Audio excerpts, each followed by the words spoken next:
Seguimos então, Robson, vamos para a pauta 6.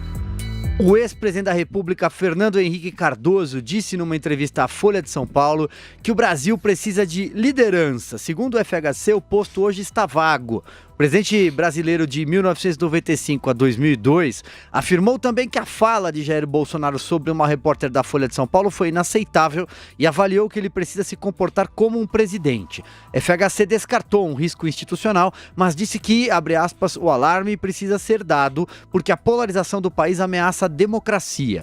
De olho no campo político, elogiou o governador gaúcho Eduardo Leite, disse que Luciano Huck só conhece o caldeirão e afirmou que o governador de São Paulo, João Dória, conhece o poder.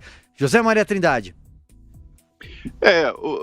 Essa disputa ela terá uma dificuldade extra, que é o grande número de candidatos, né? Serão candidatos de todos os partidos, porque não haverá as coligações partidárias que garantem a eleição de deputados estaduais e federais. Então, haverá necessidade de lançamento de candidatos aos governos e à presidência da República. E diante dessa situação, Silvio, eu vi vários desenhos aqui de líderes e tal, dizendo o seguinte, de que o Luciano Huck e outros candidatos ainda não furaram a bolha da última eleição, ou seja, continua a mesma situação. A esquerda com o PT tem ali 20% de apoio e o presidente Jair Bolsonaro seguramente 30%. Recentemente saiu uma pesquisa da Paraná Pesquisa mostrando exatamente, inclusive, a evolução do presidente Jair Bolsonaro na pesquisa no Norte e Nordeste, lugares em que ele não estava tão bem. Melhorou muito no Norte, mais do que no Nordeste.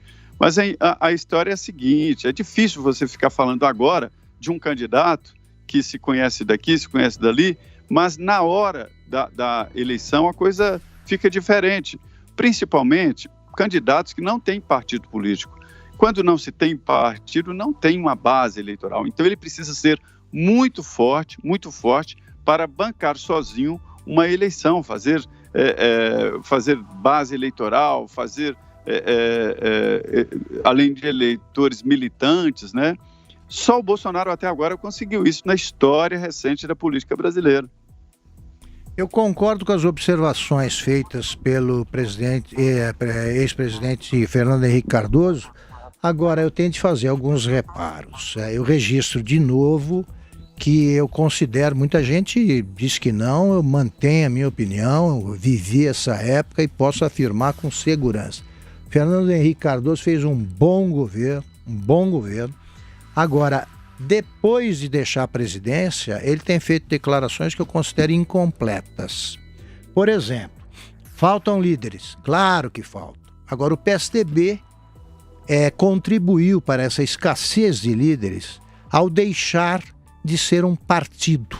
No momento em que ele ficou parecido com o PT, nem de longe os escândalos ocorridos no PSDB se comparam aos do PT. Mas no momento em que ele repetiu o comportamento do PT, o partido, preservando o Eduardo Azeredo em 2005 e mais recentemente o Aécio Neves, que deviam ser expulsos do partido, ficou parecido com o PT e parou de atrair a pessoas brasileiros interessados na consolidação de um partido de centro que o PSDB poderia ter sido e não será por causa desse comportamento. Agora, quando ele diz que a fala de Jair Bolsonaro sobre uma repórter da Folha foi inaceitável e precisa se comportar como um presidente, eu registro que era necessário.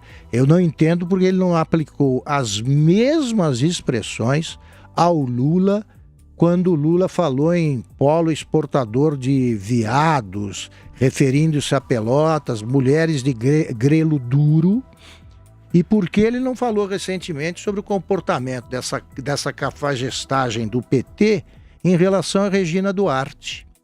Então está faltando aí um equilíbrio. O errado é só o Jair Bolsonaro e sempre o Jair Bolsonaro. Não pode ser assim. Não pode ser assim. O Eduardo Leite é um bom nome? Sim, é um bom nome, mas talvez esteja muito verde ainda para ocupar esse espaço vazio de líderes por culpa dos partidos e dos líderes dos partidos que não deram espaço para que surgissem novas lideranças. Pois bem, vamos para mais uma aqui, ó. A Assembleia Legislativa de São Paulo foi palco mais de uma vez de agressão. O Zé quer falar? É isso que você está me chamando, Robson? Tô sem seu retorno aqui, Zé. Diga lá, desculpa. Não, é só um ponto aí sobre a falta de lideranças. Eu acho que nos últimos tempos na política, o líder de partido era aquele que tinha dinheiro, que alavancava financiamento de campanha eleitoral. Foi assim que Eduardo Cunha se transformou no grande líder do Congresso Nacional, imbatível. Ele elegeu deputados no Brasil inteiro, tinha chamava fábrica uma máquina de alavancar investimentos, ou seja, financiamento. E era assim, saiu isso, né? Aí não tem nada no lugar. E não foram forjados aqui na política recente líderes naturais. Agora, o Fernando Henrique fala aí, o posto está vago, porque ele não assume essa situação. Ele é um líder que poderia assumir a situação, né?